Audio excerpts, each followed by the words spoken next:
علی رضی اللہ تعالی عنہ کی روایت ہے کہ سرکار دو عالم صلی اللہ علیہ وسلم نے خیبر کے موقع پر متع سے اور گھریلو گدوں کے گوشت سے منع فرمایا تھا۔ غزوہ خیبر 8 قلعے تھے۔ سرکار دو عالم صلی اللہ علیہ وسلم نے صلح حدیبیہ سے واپسی پر جب خیبر پر چڑھائی کی تو تقریباً 2-3 ماہ کے عرصے میں وہ 8 قلعے فتح کیے۔ تو اس موقع پر سرکار دو عالم صلی اللہ علیہ وسلم نے گدوں کے گوشت سے منع فرمایا۔ جو گھریلو گدے ہیں، جنگلی جو گدھا ہے جس کو نیل گائے کہتے ہیں وہ حلال ہے، جو پالتو گدے ہیں وہ حرام ہیں۔ آپ صلی اللہ علیہ وسلم کی روایات امام بخاری رحمہ اللہ نے مختلف نقل کی۔ چاروں ائمہ کا اس پر اتفاق ہے کہ گھریلو گدھا حرام ہے۔ اور اسی طرح دوسری چیز آپ صلی اللہ علیہ وسلم نے متع سے منع فرمایا۔ پہلے اس کو نکاح موقت کہتے ہیں۔ علامہ انور شاہ کشمیری رحمہ اللہ نے فرمایا کہ بغیر گواہوں کے رقم دے کر جو عورت کو ایک رات کے لیے، چند راتوں کے لیے راضی کرنا، یہ آپ صلی اللہ علیہ وسلم کے دور میں بھی نہ تھا۔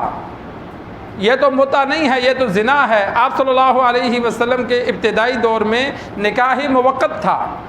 جیسا کہ مشکات شریف میں حدیث موجود ہے کہ تاجر کسی دوسرے علاقے میں تجارت کے لیے جاتا، اس نے مہینہ 2-4 رہنے ہوتے یا 15 دن رہنے ہوتے، تو کھانے پینے کے بندوبست کے لیے، کپڑے وغیرہ دھونے کے لیے وہ کیا کرتا کہ کسی متعلقہ عورت کو، بیوہ عورت کو دیکھتا تو پھر اس سے شادی کر لیتا۔ جتنے دن وہاں رہنا ہوتا تو وہ عورت پھر کچھ خرچہ لیتی جس کا اس کا کھانا پینا اور کپڑے وغیرہ دھونے کا انتظام کرتی۔ جب وہ شہر چھوڑ کے واپس آنا ہوتا تو طلاق دے دیتا۔ یہ نکاح موقت ہوتا تھا کہ وقت طے کر لیتے تھے کہ ہم آپس میں 1 مہینہ رہیں گے۔ یہ ابتدائی اسلام میں جائز رہا۔ تو سرکار دو عالم صلی اللہ علیہ وسلم نے خیبر کے موقع پر اس چیز کی اجازت کو ختم کر دیا، اس لیے کہ اس سے بہت سے نقصانات تھے۔ اللہ تبارک و تعالی نے بھی منع فرمایا، آپ صلی اللہ علیہ وسلم نے بھی منع فرمایا۔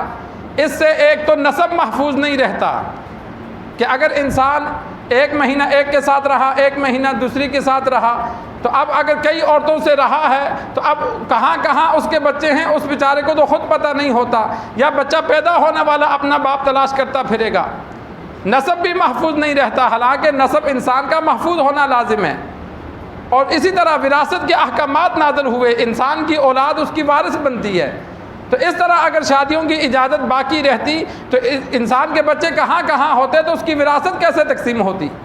تو اس لیے اللہ تبارک و تعالی نے منع فرمایا۔ 18ویں پارے کے پہلے رکوع میں موجود ہے والذین هم لفروجهم حافظون، کہ وہ لوگ جو مسلمان ہیں اپنی شرمگاہوں کی حفاظت کرتے ہیں، الا علی ازواجہم او ما ملکت ایمانہم فإنہم غیر ملومین، صرف بیویاں اور باندیاں، ان کے علاوہ وہ اپنے شرمگاہوں کی حفاظت کرتے ہیں۔ اور بیوی اور باندی کے پاس جانے پر اللہ نے فرمایا غیر ملومین، یہ کوئی ملامت نہیں ہے۔ شادی کرنا، بیوی رکھنا یہ کوئی عیب والا کام نہیں ہے، اس لیے کہ اللہ نے اجازت دی ہے۔ اس دور میں باندیاں تھیں، آج کل تو باندی کا دور نہیں ہے، تو باندیوں سے بھی اس کام کی اجازت ہے۔ تو ان 2 کے علاوہ تیسری کی اجازت نہیں ہے۔ تو یہ 2 چیزیں جو سرکار دو عالم صلی اللہ علیہ وسلم نے خیبر کے موقع پر مسلمانوں کو ہمیشہ کے لیے حرام قرار دیں۔ اللہ سے دعا ہے اللہ ہمیں دین سیکھ کر، سمجھ کر عمل کرنے کی توفیق عطا